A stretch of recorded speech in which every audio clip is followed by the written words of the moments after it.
you remember your very first car?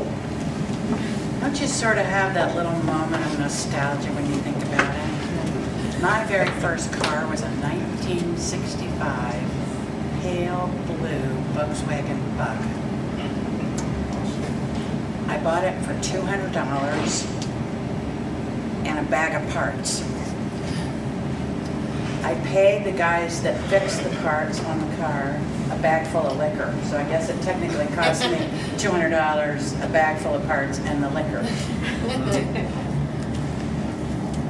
The car had a driver's window that fell down in the door and couldn't be rolled up, which was actually a good thing because the defroster didn't work, and in Kansas in the winter when it snowed, you had to be able to stick your arm out the window and go like that to get the ice off of it when it would thrust up.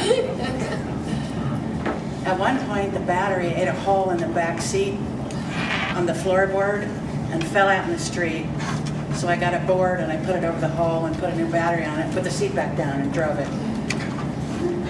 But when I first got that car, I paid $200 for it, and I didn't mention that it was a stick shift. I'd never driven an automatic before. I'd only driven an automatic, I'd never driven a stick. So I took the bag of liquor over and I delivered it to the guys that had fixed the car, and they told me it was parked down in the corner of the parking lot over there by the tennis courts. And I didn't want to ask anybody anything about my new car because I was full of pride and ownership and independence. So I went down to where my car was parked facing the curb at the tennis courts, and I proudly opened my new car door, and I got in my new car, and I sat down and just relished a moment, that glory of my car. And I looked at the knob, and I read how it had some little arrows on it about which direction the gears were in, and I sat there for a little bit and kind of figured out that, okay, you got the clutch, and you got two pedals, the gas and the brake, but I thought I could handle that, so I pushed the clutch in, started the engine, took the clutch over here and did this, put it in reverse so I could back up, eased up on the clutch, kind of eased up on the gas, and the car jerked and just died. So I figured I'd kind of pulled out, let the clutch out too fast or something, so I put the clutch back in, started the engine up, redid that with a stick. Let the clutch back out, kind of eased up, and the car jerked and died. Well, I did the jerk, die thing for about 20 more minutes. At which point, I no longer felt glory in ownership, I just felt stupid. I was frustrated. I was embarrassed. I actually sat there in the car crying a little bit. At one point, I got so frustrated, I actually hit that stick, and the little knob turned. So I fumbled around with it a little bit, and I turned it a little bit more. And I thought about it. So I put the clutch back in, started the engine, eased back out, and instead of going like that, I went the other way this time. And I backed up, and all that time I'd been putting it forward, the knob was upside down, and I'd been driving into the curb over and over and over again, which will make your car jump and die. So at which point I backed up, put it in forward, and went merrily driving on to the nearest flat piece of town I could find.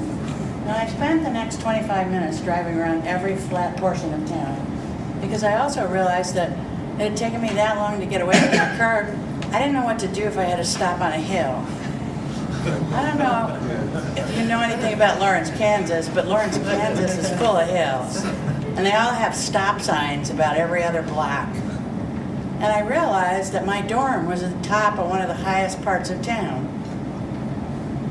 So here I'd figured out how to go into reverse, and I knew what drive looked like, but I didn't know how to do this two-footed thing over here.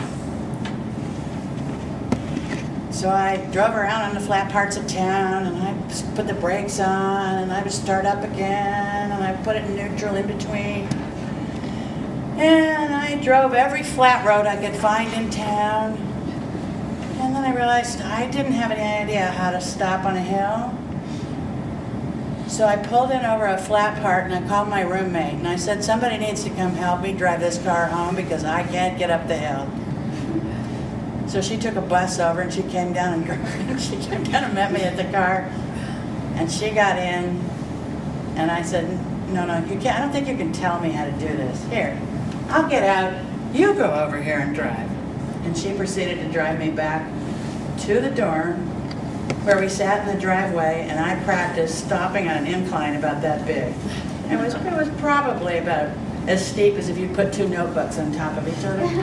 But I practiced on that over and over and over again until I'm proud to tell you that I drove that little $200 car all over Lawrence, Kansas. And when I finished my years at KU, I sold that car to somebody else who didn't know how to drive a stick for $200. It was my little, yes. And it's, in fact, if you go to Lawrence, Kansas today, I'm sure there's a student driving that car around somewhere. But it's my little love boat. It made me independent, and it made me learn that you shouldn't believe what the knob says just because it says it's going that way. Thank you.